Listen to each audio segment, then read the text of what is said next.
gonna start. Engage Vernon. I'm your new wingman. We will win! Because we have... Welcome to CommLink. Hello everyone, I'm Stub and this is a CommLink Alert, where major articles from Cloud Imperium Games are read for those who would rather hear it than read it. CIG released a Roadmap Roundup on Wednesday, February 7th, 2024, and here is what it says. Happy Wednesday, everyone. Every 2 weeks, we accompany the Roadmap update with a brief explanatory note to give you insight into the decision-making that led to any changes. This is part of an effort to make our communication more transparent, more specific, and more insightful for all of you who helped to make Star Citizen and Squadron 42 possible. With that said, let's go ahead and dive into this week's Roadmap Roundup. Notable changes for February 7th, 2024. Release View Replication Layer Update. Testing continues for this important update to the Persistent Universe's back-end database. This release will remain fluid in regards to timing as edge cases are solved and performance is optimized. With this publish, we're moving this card to the Alpha 3.23 column, but keep an eye on Spectrum and the Tech Preview channel for the latest on the replication layer. The following card has been added to Release View, targeting a release in the Alpha 3.22 patch cycle. Arena Commander Gravlev Racing, introducing a new experimental mode to Arena Commander featuring Gravlev vehicles racing through 5 new maps: the Snake Pit Reverse, Cleo Islands, River's Edge, and Shifting Sands. The following cards have been added to Release View in the Alpha 3.23 patch cycle, currently targeting an April 2024 release. Star Map Rework, implementing the new and improved Star Map with improved visuals and usability, including easier search and trip planning functionality. Mobiglass Rework, reworking the Mobiglass system to use building blocks, which will also allow for easier development of Mobiglass apps. This update includes reworked Home, Maps, Contract Manager, and Journal apps. FPS Map System, implementing a mini-map for the HUD as well as interior maps for FPS gameplay, helping players stay oriented in close-quarter encounters. Personal and instanced hangars, creating new tech that creates an instance of the player's hangar to allow for uninterrupted management of cargo, inventory, and vehicles. Personal hangars are found at the player's home location and allow for customization and organization of the hangar interior.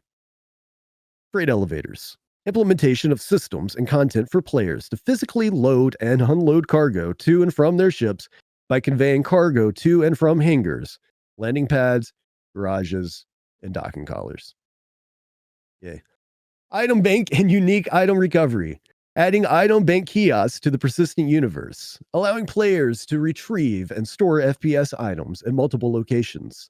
This addition will also allow players to retrieve lost account-bound items, such as subscriber flare. New missions, cargo hauling. Making use of the freight elevators feature, this mission type will have players hauling large quantities of cargo to earn both AUEC and reputation. Dynamic crosshair. Combat helmets now support the dynamic crosshair, which allows for quicker target acquisition in close-quarter situations. EVA Tier 2. Improved EVA controls and animations for smoother traversal in 0G. Later iterations will introduce limited EVA fuel and encourages the use of 0G push-pull and the multi-tools tractor beam. FPS loot screen, introducing a new screen for looting critical items quickly, allowing for more reliable inventory management in tense situations. New character customizer, implementing an overhaul of the player character creator for Star Citizen, including a new user interface and additional customization options.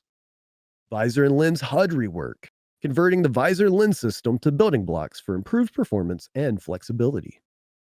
Distribution centers, creating new traversable areas offering gameplay opportunities in corporate industrial environments.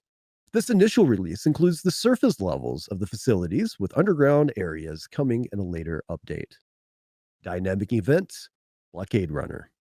Introducing a new dynamic event that involves a criminal faction, Ninetales, locking down an LEO and L1, L2 rest stops. Players must run the blockade and purchase and sell a percentage of Quantanium before time runs out. Reputation Hostility.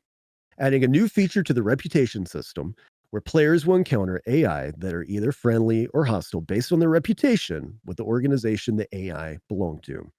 This also includes different friendly fire thresholds and defense responses. Player interaction experience. Implementing the updated player interaction experience, a holistic array of complementary features and systems, all related directly to the player. Player status, item status, environment status, as well as interactions with both the game and the objects within it are covered under these systems. Master modes. Implementing new modes to vehicles to manage their speed, components, and role-specific functions. This release introduces the nav and SCM modes, as well as a complete retuning of all ships. That's all for this week. No progress tracker updates this week as work continues on long-term planning. And that's it for the Roadmap Roundup. Easy for me to say. Don't forget that the CommLink Podcast releases a new episode weekly featuring discussions about Star Citizen and Squadron 42. And you can bet we're going to be talking about this update on our podcast this week. So just saying, subscribe, check out the episode when it releases later this week. The CommLink Podcast can be found on both YouTube and Spotify. In addition to the podcast, be sure to also check out our Star Citizen and Squadron 42 reaction videos on our YouTube channel. Also, go ahead and give us a follow on Twitter and Instagram at CommLink Pod. We're currently running a giveaway for Cutter Rambler with LTI. Check out our Twitter page for details. And if you enjoyed today's alert, be sure to like this video and subscribe to the channel for more. Until next time, thank you for everyone for tuning in. Stay safe and be well.